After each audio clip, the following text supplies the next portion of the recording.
Hello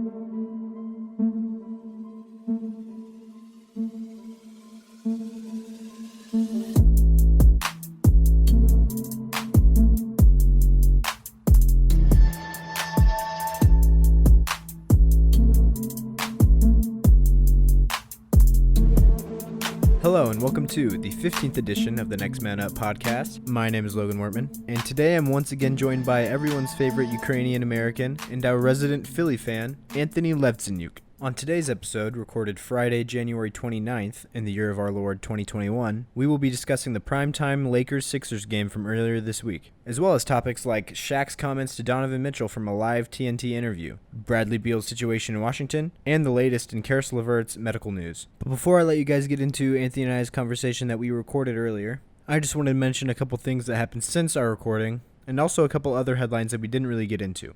Starting off with things that have happened since Anthony and I recorded, the Nuggets' winning streak was snapped by the San Antonio Spurs, which was rather unfortunate. Jokic was trying to put the team on his back in the closing minutes, hitting a lot of threes in a row, making big plays. The team kept turning it over and allowing just really stupid fast break points on the other end. Really just kind of threw away the game in the final minutes, basically everybody but Jokic. So yeah, that wasn't a fun game. In other news, Jimmy Butler is cleared to come back and play for the Heat again after being out for 10 days due to COVID protocol. Later in this episode, we talk a lot about the Miami Heat and their hardships that they've gone through to start this season off. Having Jimmy Butler back will definitely help, and hopefully they can climb back up in the Eastern Conference standings. Then a couple headlines that we didn't really talk about.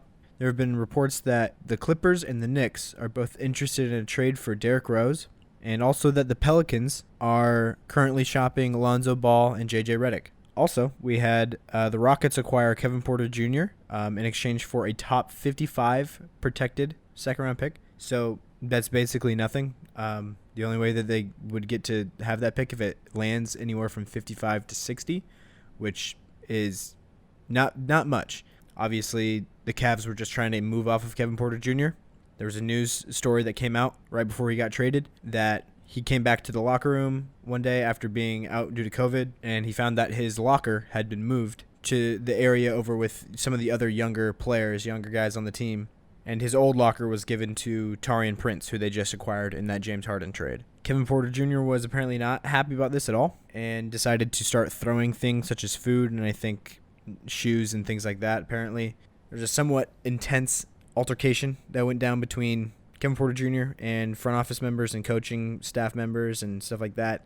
He was very forthright in being upset about the situation, and so Cleveland decided to basically shop him off for basically nothing. And the Rockets will be looking to, make something out of his career. Kevin Porter Jr. has definitely all the talent in the world to be a fantastic young basketball player in the NBA. But so far in his career, the story really has been his aggressive outbursts, off-the-court issues, things like that. So the Rockets are going to have a little bit of a struggle on their hands, I would say.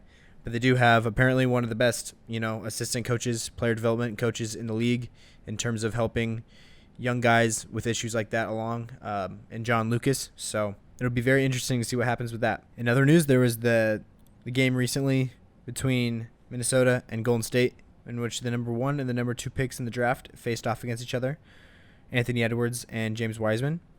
Both of them scored 25 points and had, a pretty entertaining duel. And another game in this past couple weeks that happened was LeBron scored 46 points against the Cavs in a big win against them.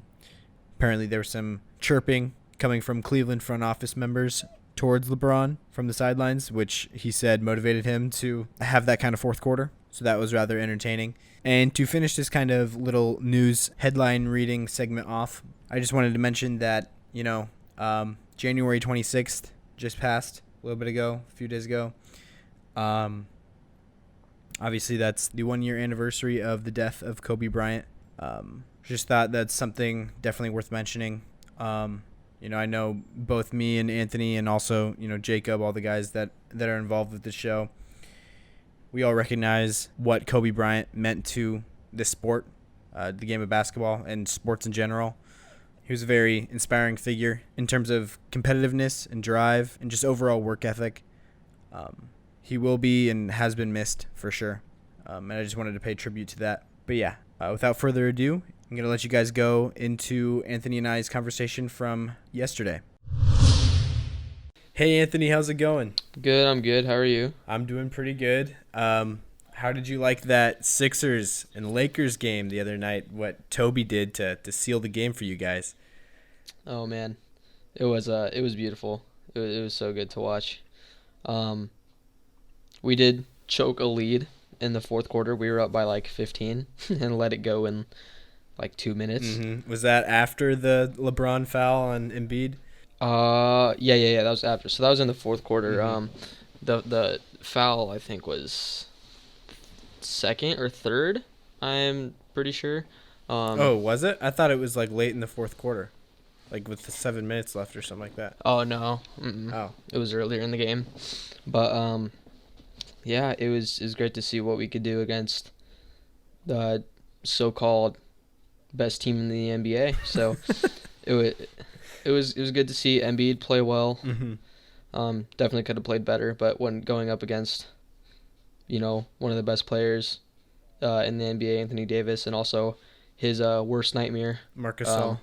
Marcus Hall, Yeah, which he played very well against. yeah, And you can see his just overall shape and attitude and athleticism is so much improving than the past few seasons. yeah, So yeah. I agree. it was good to watch. His paint defense was great. Anthony Davis was scared to guard him, obviously. Um, Yeah. but yeah, good game, good defense by Ben Simmons. Danny Green had a lot of clutch steals. Triple double by Ben Simmons, and he was a lot more aggressive, which you love to see because he's probably one of the highest potentials in the NBA, to be honest. And his facilitating was great. Lots of threes, and then Tobias Harris, man, what a player he's been this season though.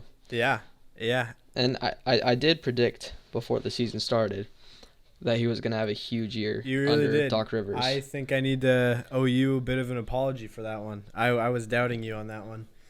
I know. Yeah, I just thought it would be more up to the situation he's in rather than the coach. But it seems like that the way that Doc has really structured the offense, Toby has been that playing that prototypical four like he was in LA, kind of being the second option offensively, and yeah, he seemed to thrive in that situation. So yeah, props to Yep, you.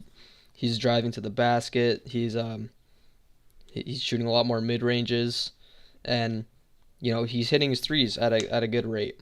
Yeah, So he's just been so consistent, and that's what we need from him to succeed and go for the championship. yeah, And then hitting that buzzer beater, just solidified like that he's back and he's like full Toby mode. So it was a great game to watch. Had lots of fun. LeBron showed out obviously, and had a dirty foul that he should have been ejected for. Oh, I was about to ask you. Um, You think he should have been ejected? I do. I think any other player would be ejected in the NBA. But Yeah, I mean, Jamal Murray just got ejected the other night for that nut punch against Tim Hardaway Jr. really, I did not see that. Yeah. Was it accidental? No, he totally tried to do it. Oh. And I wasn't mad that he got ejected. I was like, yeah, that's super fair. But like everybody on the Nuggets were like so shocked, and a lot of fans and people too were all like acting like, oh, he shouldn't have got ejected for that or something like that. I was like, no, Yeah. he definitely should have got ejected for that.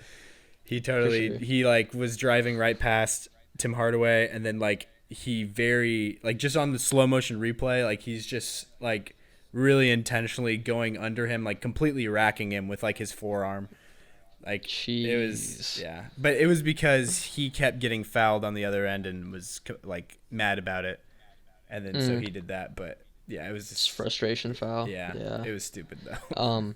But I always like to think about that Mike Scott ejection from last season Oh against yeah, the Hawks. on Damian if you remember Jones. that. Yeah, yeah, It's just the levels. There's levels to this, And yeah. That was just a hard foul on the layup. Like he was trying And- not to let him get the shot off.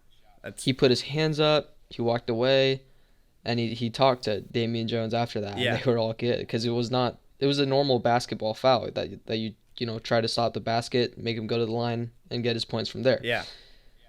But LeBron Just extends his arms. yeah, pushes him with both hands. Yeah. And people don't understand, you know, when you're 7'1", Mm-hmm. 100 or 250 pounds, when you're in the air like that. I think Joel is also probably well past that weight wise. Is that what he's listed at? 250?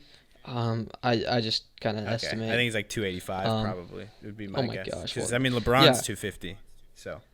And you know he's already dealing with low back tightness, and then like LeBron's a very strong man. Yeah. You know he's gonna be able to hold him like that with his arms right there, and it just doesn't make sense. Yep. And then he kind of just walked away. After he did it, he like didn't even look. I don't know, like oops, he just walked away from the play. He's a dirty player, and I mean most of the NBA community already knows this.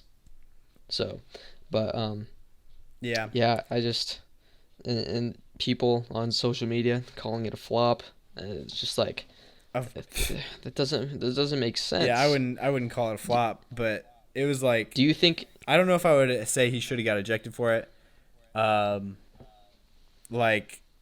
But you know the there's other calls that I feel like people have gotten ejected for that were not as bad. You know. Yeah. So I agree with that assessment of it, but yeah, it's just kind of more of a consistency approach. Yeah, I'd agree. You know, I'd agree. I think it was the main reason why I think he probably did it was like Joel Embiid was so dominant offensively that whole game. They were like, what? Like it was just kind of a frustration thing. Like, yeah, he was gonna dunk on LeBron. Yeah, he didn't want to be on SportsCenter with that, but he was for the foul. So yeah. But yeah, like, do people think Joel Embiid wanted to land on his lower back like that? His tailbone. Yeah, it's just like the audacity. Yeah. You know? Yeah, it was weird. But anyways, you think Tobias Harris should be paid more than he is right now? Is that? It was more of a joke. Yeah, I just wanted to make clarify. Yeah.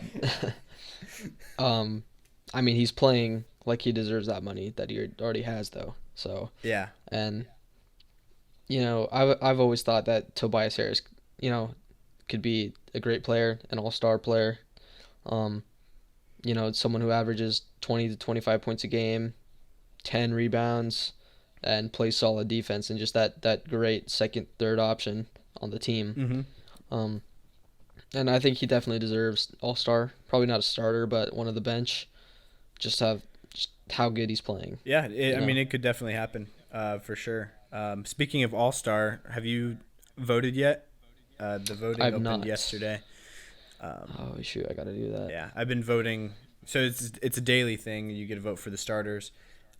Really? Yeah, and in the East, the shooting guard. So the second guard is the one that I can't really decide on. I don't really want to vote for either of the Nets, Kyrie or Harden, because of. I mean, Kyrie's missed so much time so far. Yeah, shouldn't be voting for him, obviously. I don't think James Harden should be an all-star either right now. Yeah, it's just with the role he's playing. Yeah, I'm not sure. Well, I think he definitely should be an all-star, but I don't know about starting. I think so. There's Zach LaVine, there's Bradley Beal. Yeah. It's kind of a thick spot, and I think Zach LaVine or Bradley Beal definitely deserve that spot. Yeah. Yeah, for the starters though, I'm definitely voting for Bradley Beal. Definitely don't want to see him get snubbed again. That would be just ridiculous if that happened again this year. And then for the other guard spot in the starting lineup, I actually so far have voted for Jaylen Brown. I agree. Yeah. I agree. So, averaging 27 points on a good team, playing really good defense. Consistent. Yeah. Shooting at amazing percentages. Yep. And he has yet to make an all-star team, so I definitely want to see him in there too. Yeah. But then you also got Joel Embiid. I voted for him down there at the center spot in the East. And then KD and who's my other forward? Probably Giannis. Giannis. Yep, there it was. That's my starting five in the East. Yeah, probably the best one you could do right there. Yeah, but yeah, it feels weird though to make Jaylen Brown a starter in the East and not Jason Tatum. Mm-hmm. But it's just like there's less guard choices, I feel like, in the Eastern Conference. Yeah. Than there is in the West. Because in the West, I got Dame and Luka. Those are probably my two guard spots. Yep. That's the obvious one for sure. Then you got LeBron. Yeah. Kawhi is the other forward I voted for. Yes. And then Jokic. Yep. And PG I think actually could also be in a starting, shooting guard role. Oh, yeah. Yeah. He's been playing out of his mind as well. Mm-hmm. He has been. Yeah. Paul George is definitely going to get an all-star nod this year. I know that he missed it last year because he missed like so many games, but yeah, he'll definitely get in there again this year. Having a bit of a redemption season so far. But yeah, so that was it for the Sixers and Lakers game, I guess. I'm trying to recall on the last several plays of the game. I know Toby hit that game winner with like 2.4 left from mid-range. But was it Anthony Davis that hit the shot on the other end right before that? I want to say it is. It might have been Wesley Matthews. Oh, really? I think it was a 3. Oh, okay. No. Yeah, it was Anthony Davis because it was that the out of bounds play. Yeah, he cut to the rim. Mm-hmm. Yeah, I think I remember that. I knew that there was a back and forth there at the end that was pretty intense. So that was just a really good game watching the very end of that. Yeah, and obviously Embiid was completely dominant. And Anthony Davis, I still think he's probably one of the, if not the best defender in the NBA from 1 to 5. But Joel Embiid is just one of those few specimens in the league that AD just can't contain. Guarding on the low block, and I think that there's nobody really in this league that can, other than the prime Marc Gasol, prime Al Horford, maybe a little bit. But yeah, Jokic does a pretty good job just because of his size, but yeah. Yeah, and the way the Nuggets defend against Embiid is, they swarm him quick. Mm-hmm. Like as soon as the possession starts, and he gets frustrated with that. Yeah. But with the shooters we have now, definitely be interesting. Yeah, it'd be interesting to see once the Nuggets and Sixers match up with a full roster. Oh yeah. It would have been so fun going down to Denver. Yeah. Again for the game, but so unfortunate. Yeah. Yeah. Hopefully we'll get some more in the next few seasons after COVID is for sure over.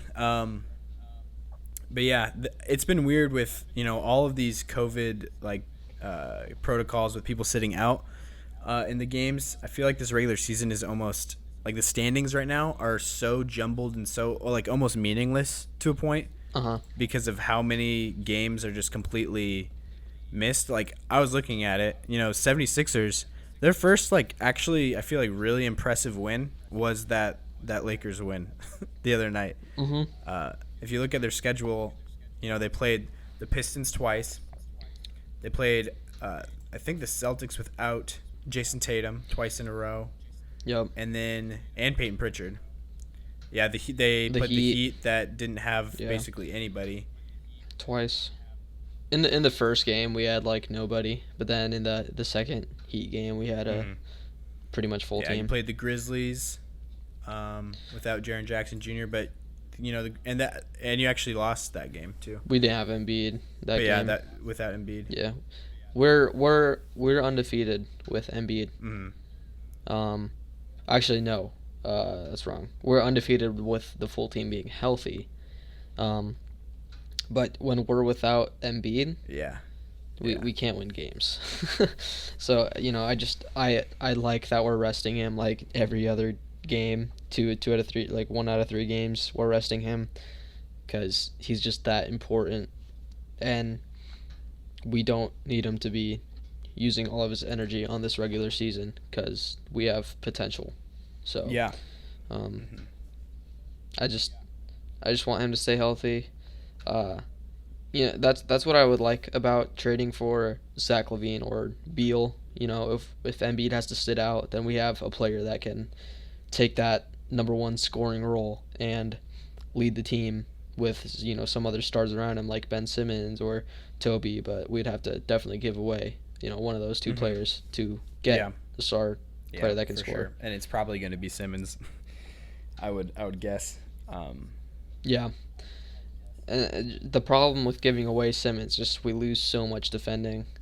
So Yeah, that's what I was about to say. I feel like he's really integral to the way you guys defend. and his facilitating.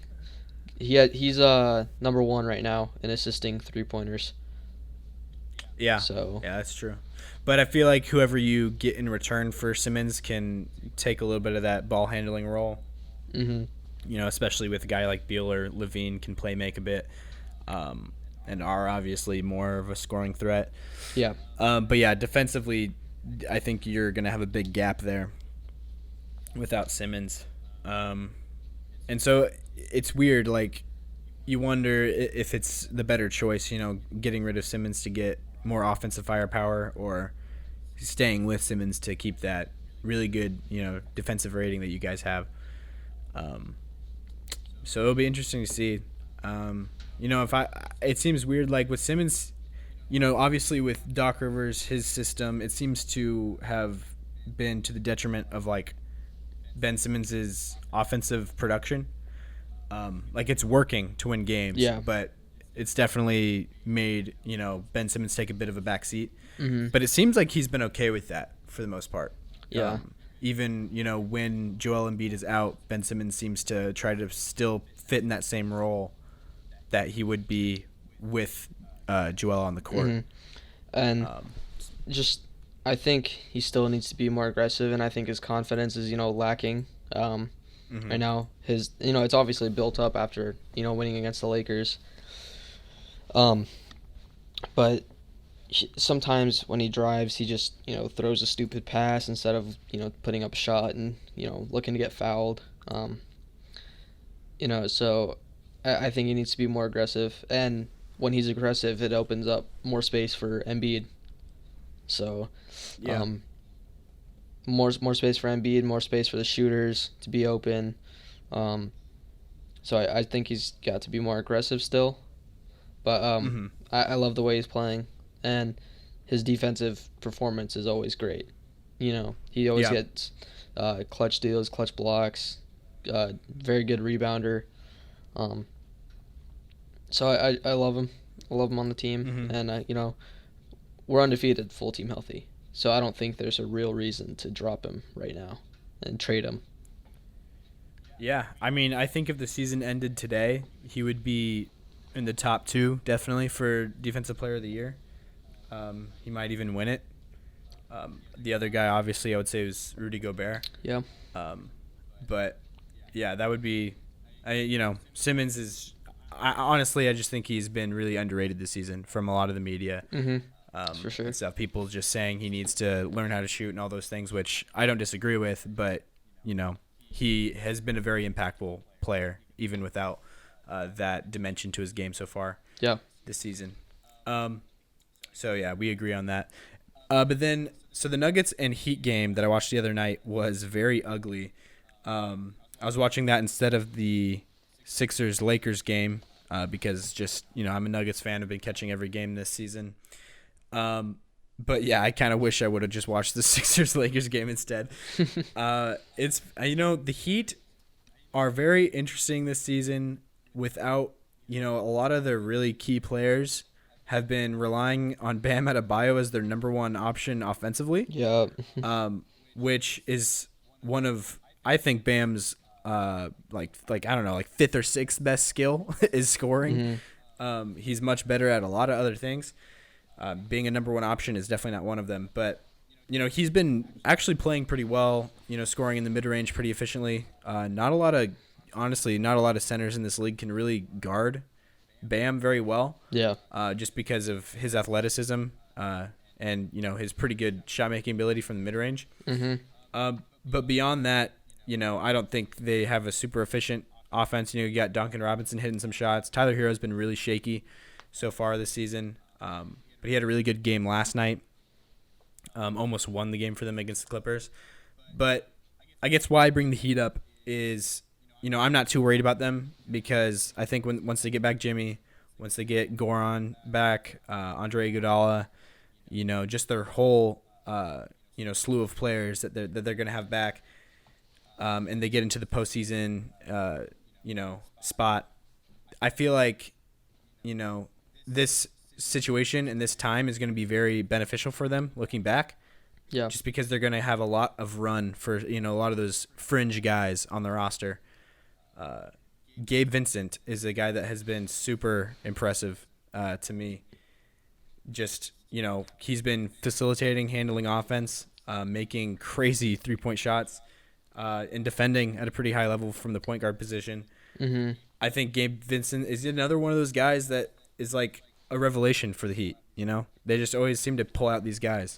The Heat have too many solid role players. Yeah. it's and I think they're the number one team that should actually trade for Beal. Yeah. That would be a really good trade. I think it would be, a quick snap of the fingers and, I'd get rid of Tyler Hero, but you're getting one of the, still young and, top scorers in the league. Mm-hmm. So because right now they're relying on Kendrick Nunn, Bam, Duncan, Avery Bradley. It's just that's not going to work, and they're not going to make the playoffs with that roster. And yeah, the way it's constructed right now, for sure. Yeah. Without those guys coming back, but Jimmy's going to come back, and I think that's really going to be the biggest thing they need. Is that core leader on the perimeter defensively, and also basically playing like point forward offensively.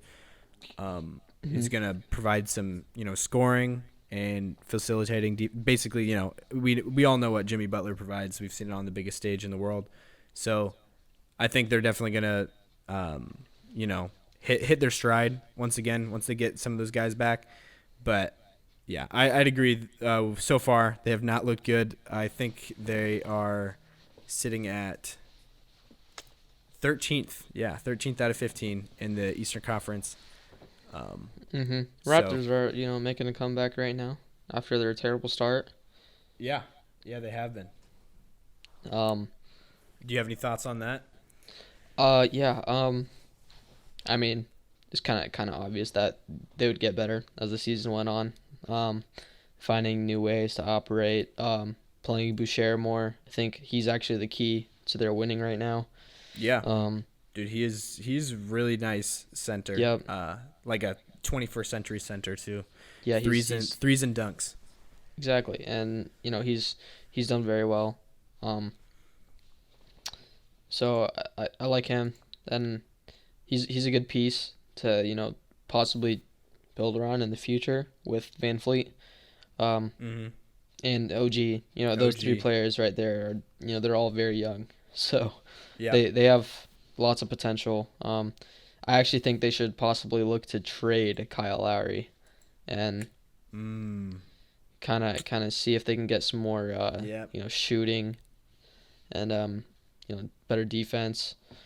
But yep, that is the big question I think for the Raptors this season is whether to trade off Kyle Lowry to add some pieces to win this season.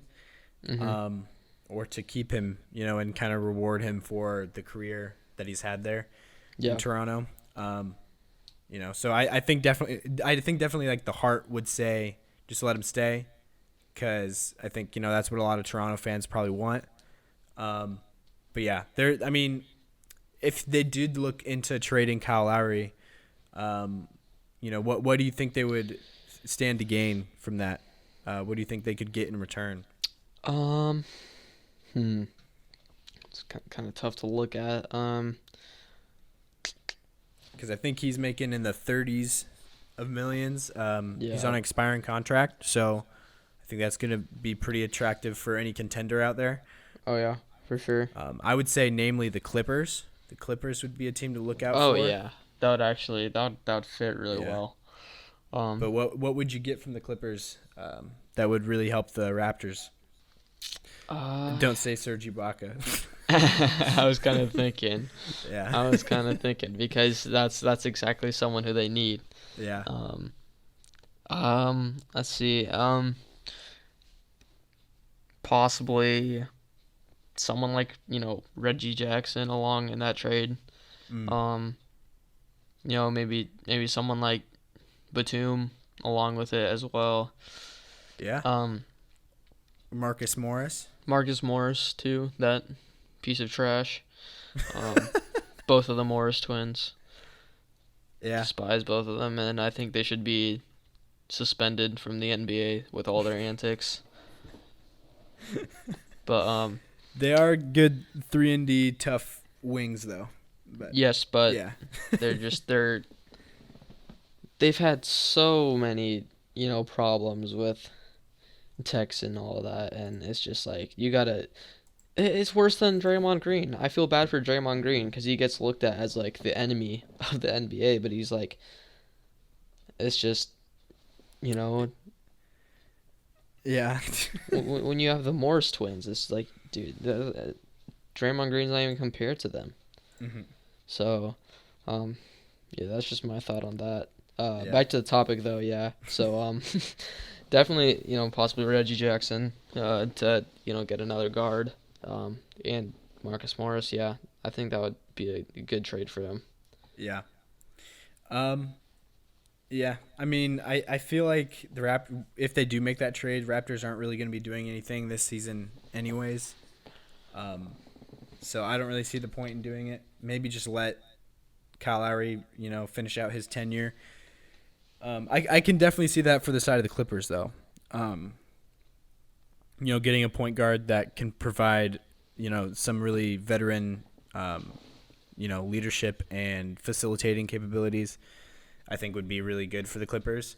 But on Toronto's end, with Masai Ujiri, I don't see any, urgency in making a trade like that. But yeah, I guess we'll see.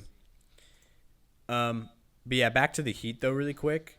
What we were talking about, with getting Beal, I feel like that would be the best thing possible for this Heat squad to gain.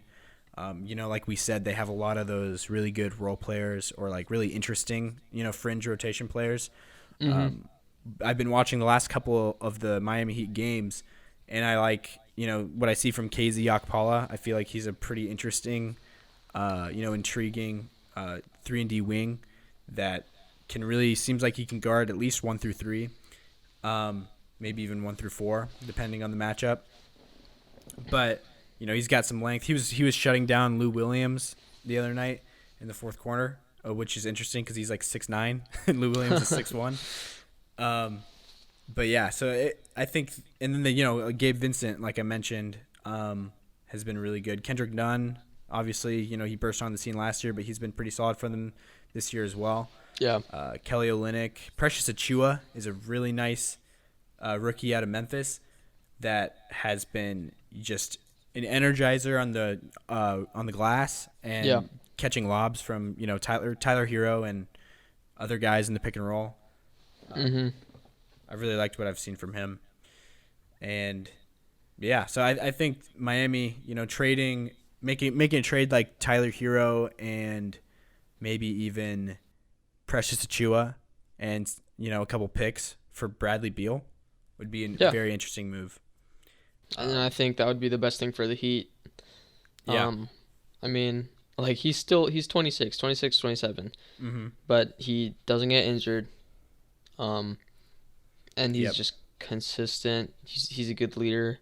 He holds his own defensively. He really tries on that end. Mm-hmm. And one of the best scorers in the league for sure. Oh yeah. And fitting him alongside Jimmy Butler, I just feel like it's a match made in heaven. Definitely. And then being able to keep Duncan Robinson in that deal also is huge. For sure. Yeah. So if you're rolling out a lineup of Brad Beal, Duncan Robinson, Jimmy Butler, Bam, and maybe Kelly Olynyk, or if they start Bam at the 5, put Mo Harkless in there, or somebody like that. That would be very interesting. Maybe even move Jimmy down to the 4 and bring in Avery Bradley. Yeah, that would possibly. that'd be a really good lineup. I feel like. worthy of some, you know, beef in the East with the Nets. And 76ers. Yeah, and 76ers don't. Yeah, shouldn't forget about them. I mean, they just beat the best team in the NBA. That's true. Yeah, no, that was sincere. I wasn't trying to be sarcastic. Yeah. But yeah, so, and another thing about that Nuggets and Heat game from the other night, I just feel pretty frustrated with, I feel like the Nuggets have to always play to the same level as the team we're playing. Like, Yeah. it's never a blowout. We're never getting blown out. It's always close. It's just kind of annoying sometimes when we're playing a team like the Heat, you know, the roster that the Heat was rolling out the other night with, you know, very depleted, no really good offensive options. You know, they're good defensively, but no offensive options. I mean, you guys did dominate that game, though. I mean, it was pretty close for a lot of the game. Oh, jeez. They were sticking pretty close. I'm not sure what the final score ended up being, but you know, through the first 3 quarters, it was still pretty close. And the Nuggets were just missing a lot of very, very easy looks. I was just kind of disappointed with how we were playing offensively. I didn't think that we were playing very well. Pretty sloppy, honestly. But, you know, we're 11-7 now. So, you know, after starting 1-4, we're now 11-7. So, yeah, it's been good. Like I said, I knew that we would probably turn it around, end up in the top 5 seeds at least. We're 4 seed right now. I would imagine we'd probably stay in the top 4 range by the end of the season. Because I don't really see anybody beating us out for that. You know, honestly, I think there's Phoenix would be the main threat for that. San Antonio's been really good this year. It's been weird. Have you watched any San Antonio games? I have not seen a thing about San Antonio. Yeah, no, they've been playing really well. They just have, like, DeMar and Aldridge have both been very consistent. They've been playing really well. You know, like averaging 20-something a game, both of them. But then they have so many dynamic guards on this roster. Keldon Johnson also has exploded. Yeah, that's who I was going to mention first. He's like running up and down the floor. He's one of my favorite players to watch so far this season. He's just very explosive and electrifying, I guess is the word I would use.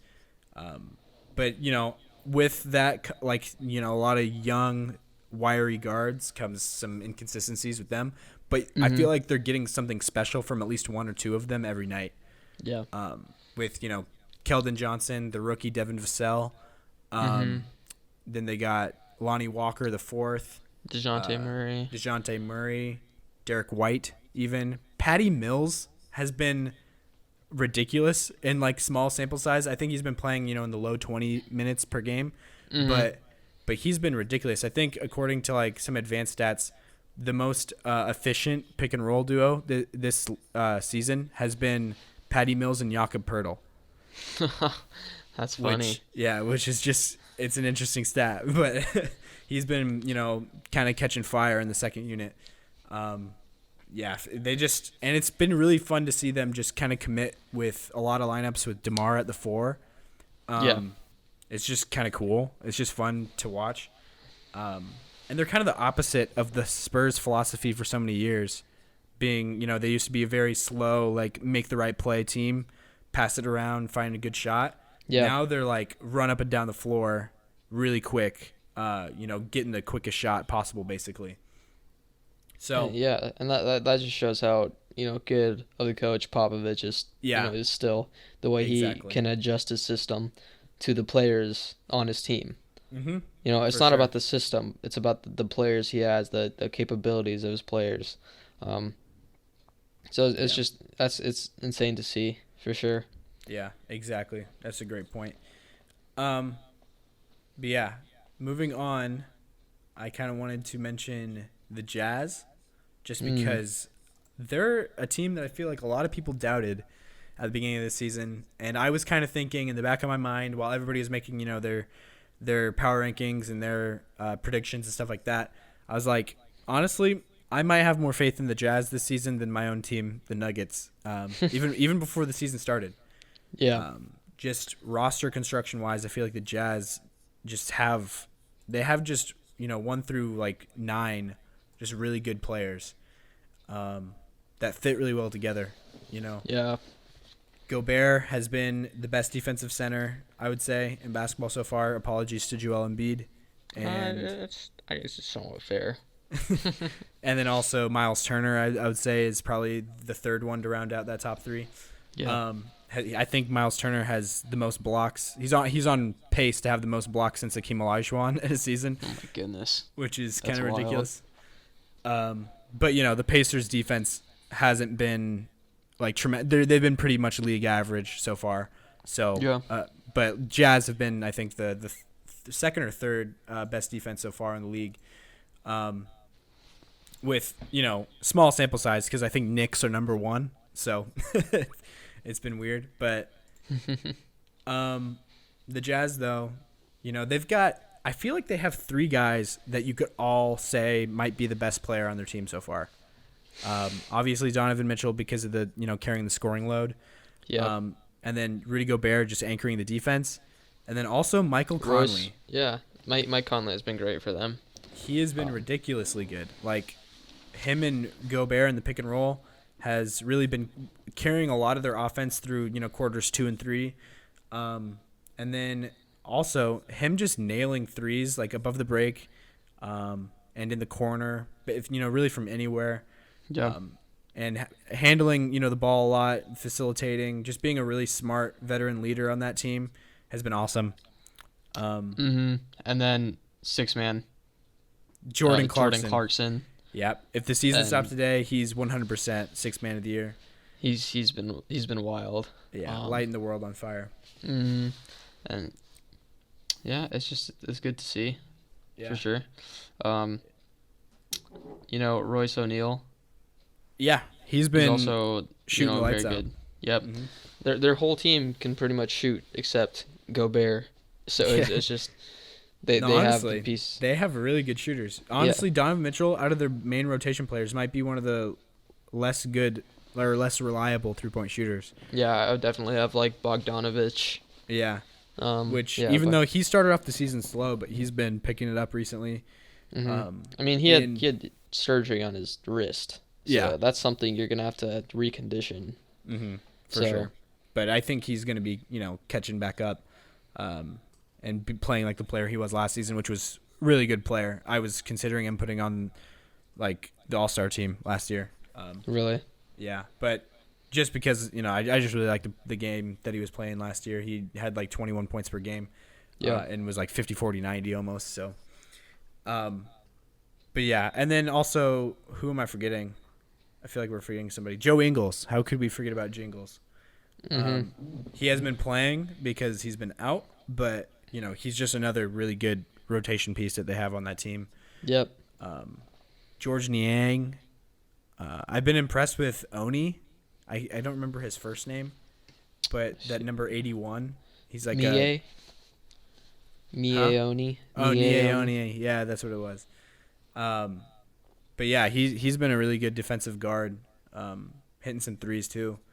So yeah, the Jazz, it'd be interesting to see if they can keep it up, and also how they can contend in the playoffs this season. Yeah. In the Donovan Mitchell era, I believe they haven't passed the first round yet, but I think that might be coming this year. Think so? Yeah. Actually, no, I take that back. I think they did. They beat the Thunder the first year of Russ and PG, didn't they? I think they did. Mm-hmm. When Melo was on the Thunder, yeah. Yeah. So they did win a series already, but I feel like that's gonna happen this year again. No. Yeah, they won that series. They did. I thought it was Thunder versus Trailblazers. That was the year after that. The year after that. Okay. Yeah, that was Paul George's last season with the Thunder. Yeah.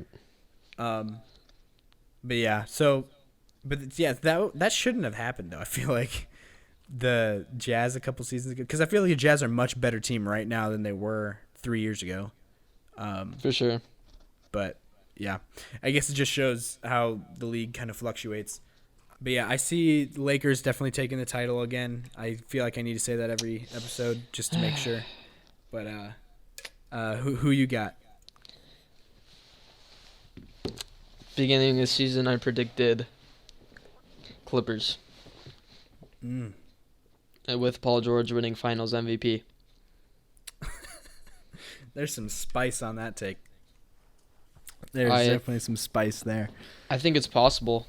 I wouldn't say it's impossible, but definitely I think a bit of a ballsy take. Yeah, no, for sure. But I decided to have some fun with that spreadsheet. Yeah. So. Yeah, for sure. And so you stand by that? You think it's still gonna happen? How you feeling?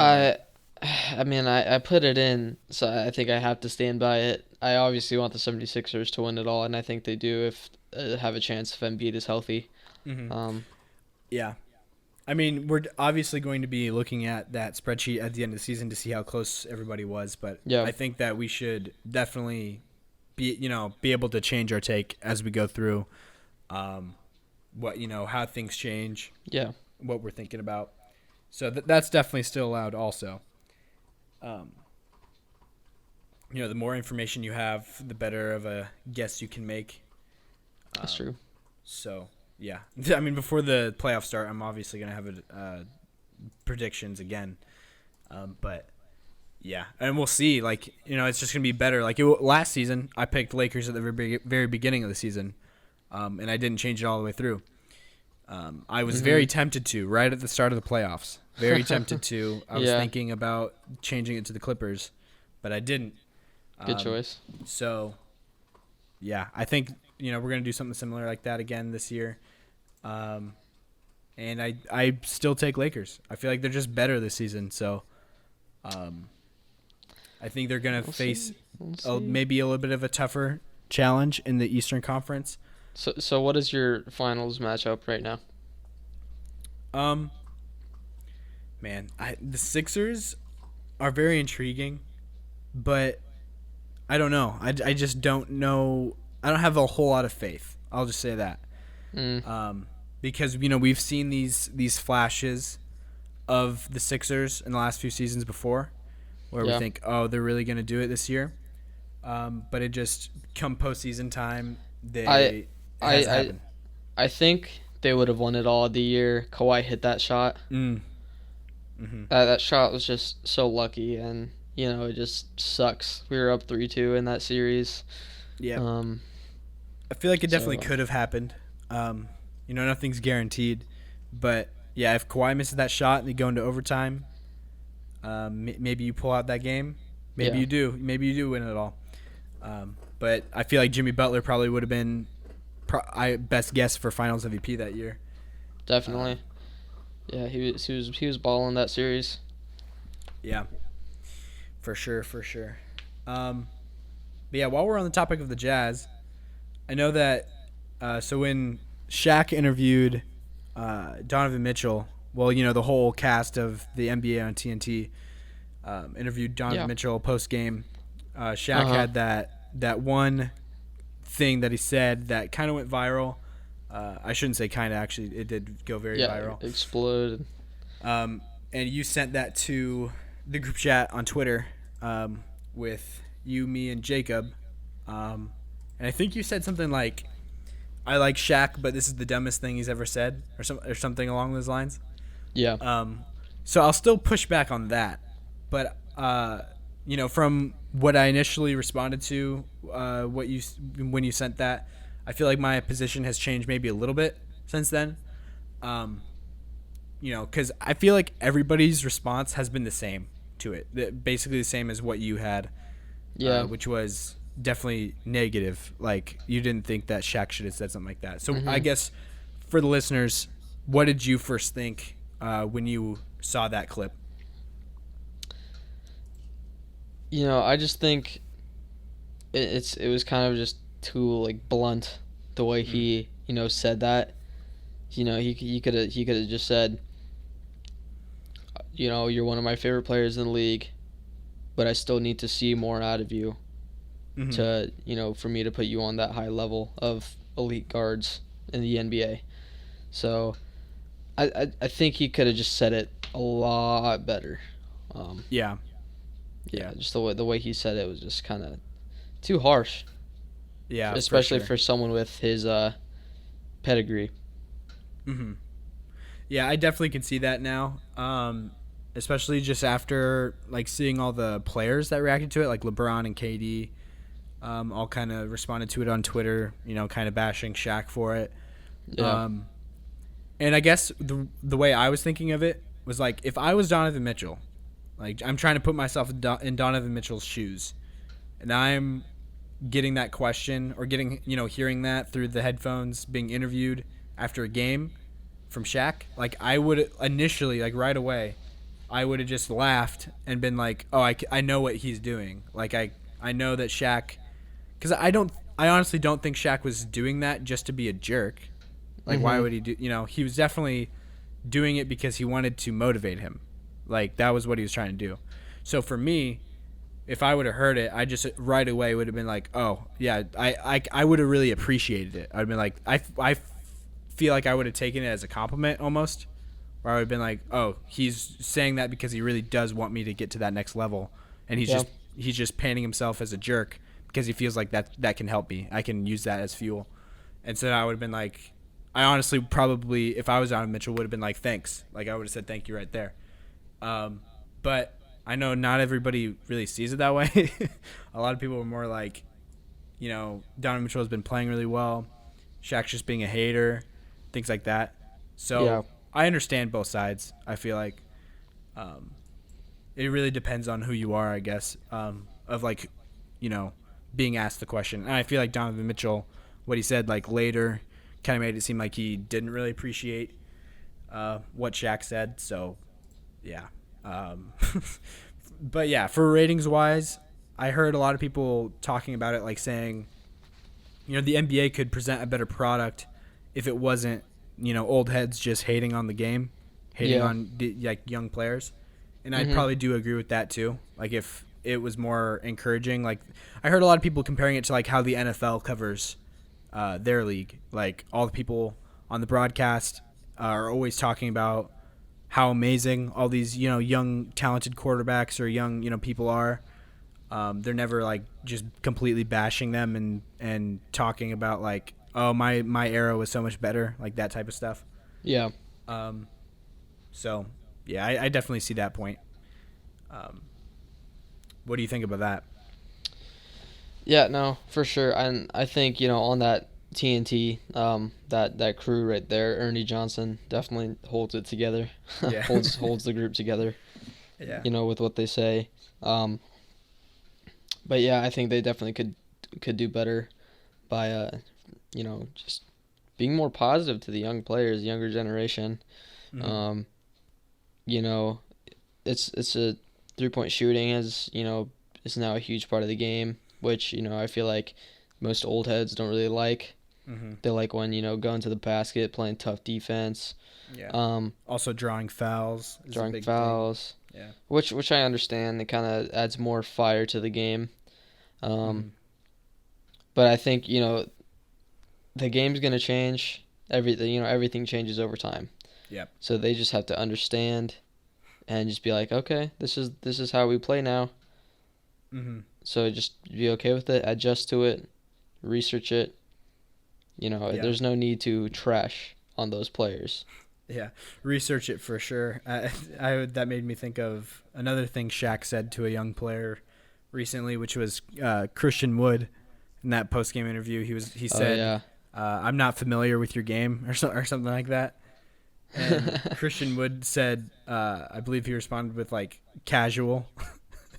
Like he just said. I mean, it's casual. true. It's yeah, it is. It's a fact. If you haven't seen how good Christian Wood has been this season and the past season, then you're blind. Yeah, exactly. Also, Shaq like getting confused with what country Jokic was from. Did you see that? I know what you're talking about. He thought he was from Russia. Oh so he said something at the end of the interview in Russian, like, and then Jokic was like, "That is Russian," and he's like, "Oh, you're not from Russia?" He's like, "No, I'm from Serbia." Man, like Shaq's a funny guy, but like if you're that in that position as an analyst. Yeah. Yeah. And You should know some of those things. You got to know. You got to do your research. And like Ernie Johnson, like Kenny, even Charles Barkley, does his research.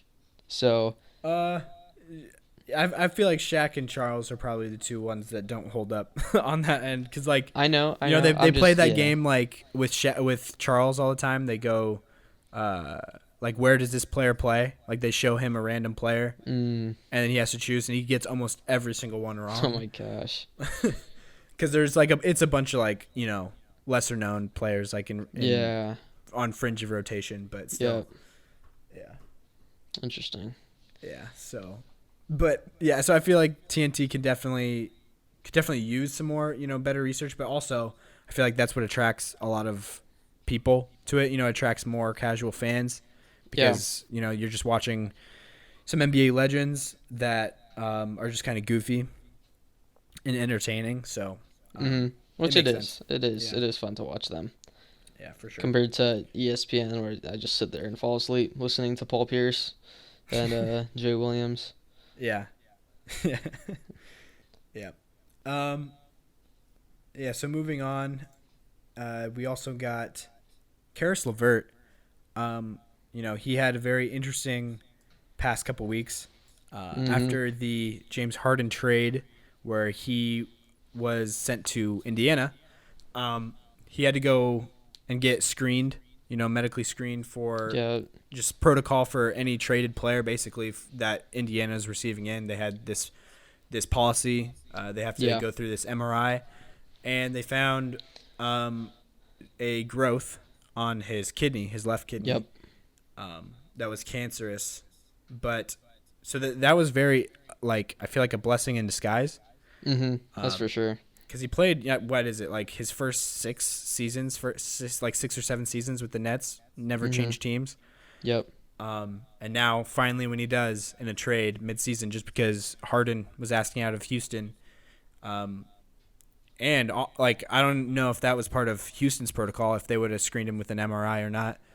So just the fact that Indiana jumped in that trade and he eventually went to Indiana, it's just kind of a blessing in disguise that he like got that found on his kidney. Yeah, for sure. It's pretty crazy. And he underwent successful surgery, so he's expected to make a full recovery. So yeah, that's pretty crazy. Yep. He's just got to go through conditioning, and he's all good to go. So, and he's been one of my favorite players the past few seasons. Yeah. So, I think he's going to fit in really nicely there in Indiana also. Yeah. No, it's such a good fit, and that team, you got to watch out for it. Because Sabonis, one of the top young centers in the league right now, Malcolm Brogdon, who's had an excellent season. Yeah, really good game managing combo guard, really. For sure. Yeah. And if he was on the Bucks still, I think they would have. Oh man. Had a better chance at winning it all recently. For sure. I agree. Yeah. 100%. And so now with LeVert in that fold, T.J. Warren, Miles Turner, it's just a very good group. Yeah. So, both Holidays, T.J. McConnell, Jeremy Lamb. Yeah. Doug McDermott has been playing well. Edmund Summer. So, yeah, they have a pretty good team there. They do. I think they'll be a contender in the East for several years to come. For sure. And then the Cavs, along with that trade, they're good. They're a solid young bunch. They need to get off their centers, but yeah, I agree. No, they need to get rid of Drummond, but Jared Allen, on that team, has been a perfect fit. Exactly. Yeah, and the culture that he brings along with that, like, a young, fiery, time he had in Brooklyn, where they were just a great team and had lots of admiration for each other and had fun. Yeah. Most importantly. So him with Sexton and Garland, and Kevin Love, who's a great leader. So I think he's a great fit on that team, and they have a future. For sure. Yeah, yeah, for sure. And you think moving forward, you think the Sexland backcourt can hold up defensively? I think both of them are listed at 6'1". Um, Um, I think so. I think they're just they're a good pair to have yeah, together. I mean they're still young. They might grow. You know, they might just pull a Scottie Pippen. You know, yeah, so yeah, no, I think you can't get rid of them for hmm sure for a few yeah, years. yeah. I think definitely let it ride, find out what you can do with both of them. I think if it does become a problem where they're actually trying to compete in a playoff scenario, and teams are exploiting their lack of size in the backcourt. I think at that point, I don't think it would be really that hard to move maybe Garland to the sixth man, Yeah. and try to go that way. I think that could Mhm. probably work and stagger their minutes a bit and get a more defensive presence in the backcourt with them, like Isaac Okoro, Mhm. or For maybe even sure. like Damian Dotson or somebody like that they have on their roster. Um, but yeah, I moving forward, I think it won't be too much of a problem. But it's just something that I see projecting moving forward.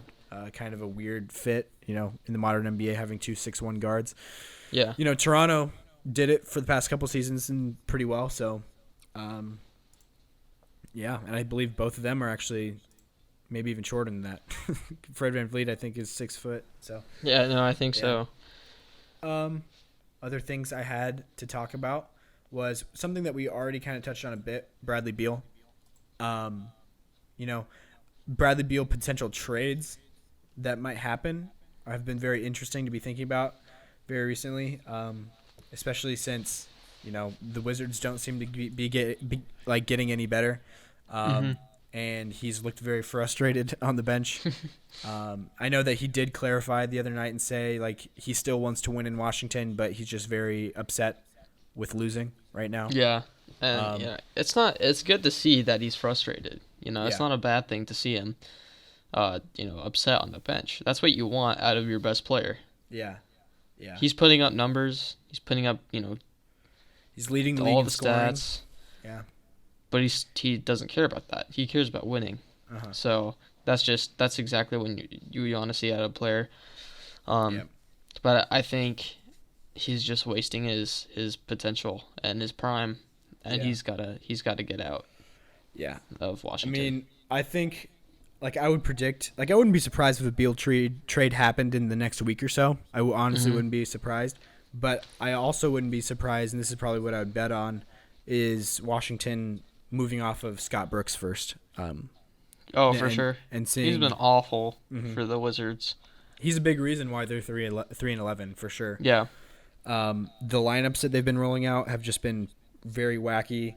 They have been dealing with a lot of injuries also, so that's not his fault. But just hasn't seemed to optimize or make the most out of the roster that he's been giving. Yeah, That's for it's sure. very similar to someone named Brett Brown. Yeah, So I feel bad for them. yeah, for sure. But if Bradley Beal was to get traded, I heard rumors of this 3-team trade that I like for literally every single team involved. It'd be very interesting. And that was a trade between Washington, Phoenix, and Golden State. Hmm. So it would send Beal to Phoenix Wow. and Booker to Golden State. And then Oh. Washington would receive Kelly Olynyk's, or not Olynyk, Kelly Oubre's expiring, James Weissman's rookie contract, and the Minnesota Timberwolves pick in this upcoming draft, which is Yeah. going to be very high. And then also I saw even possibly them including Golden State's pick for this upcoming draft, which is also going to be, a pretty decent first round pick probably. So what do you think of that? I like it. I Yeah. think Beal and Paul would be much better. Mm-hmm. Then Booker and Paul, I feel like. Mm-hmm. Um, Booker has been somebody so far in his career who's really excelled in the full court scenario. Half court he's been all right, but full court is where he's really, thrived, I should say. But since they brought Paul to Phoenix, they've fallen from like I think they were like in the top 5 in pacing the past several seasons. They were the top 5 fastest team in the league, but now they are the second or first worst in the league. Lowest in pacing. I shouldn't say worst, but because it doesn't mean that you're bad just because you're going slower. But that's just the way that Chris Paul teams have operated for his entire career, because he's a very slow and methodical decision maker. Yep. Run a lot of half court sets, which is a very good advantage in the postseason, for sure. To have that at your disposal, being able to just score in slow half court sets. But I feel like Beal would be a really good pairing in that backcourt rather than Booker. And it also, I think it makes it more of a win now scenario for Phoenix, trading Booker for Beal. Yeah, for sure. Really optimizes those last couple years of Chris Paul. So, that would be interesting. And on Golden State's side, getting a guy like Booker to pair with Steph Curry for this season, and Draymond Green, I think it makes them good immediately. And then when Klay comes back. Did you keep Wiggins on that team or Wiggins to Washington? No, Wiggins stays. And Wiggins has been balling out recently. Dude. Yeah. He's been good. Mm-hmm. So his defense has been amazing. His scoring has been good.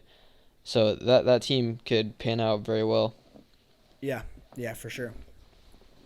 And for Washington, I feel like you get a really good return there, getting Wiseman, who has tons of upside.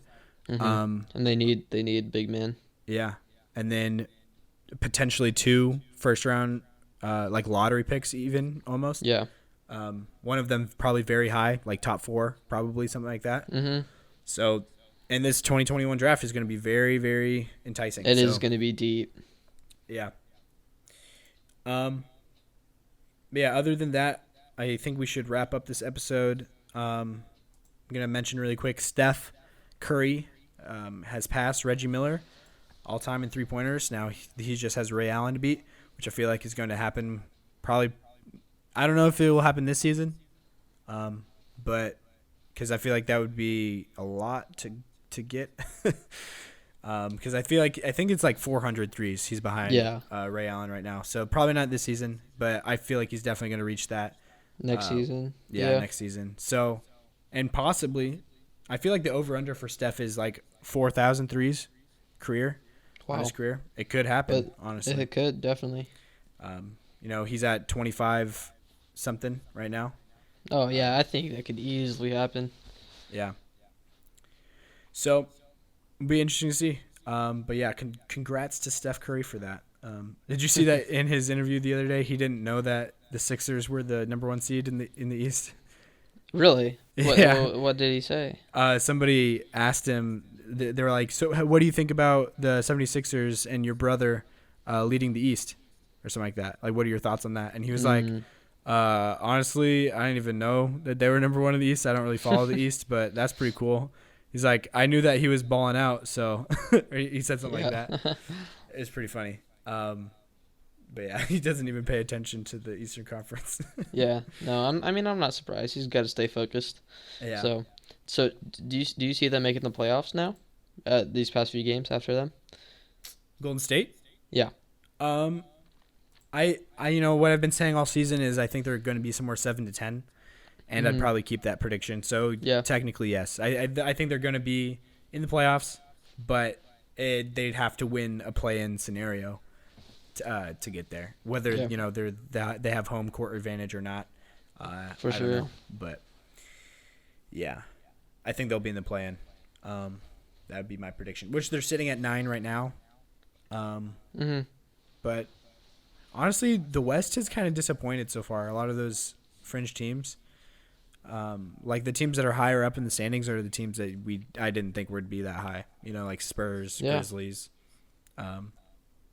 even Thunder have been good. So yeah, for sure. Yeah, but it's very early again, and it's very wonky season with all the COVID stuff. So we'll see how it pans out. But yeah, I feel like this has been a good episode. Good time to wrap it up.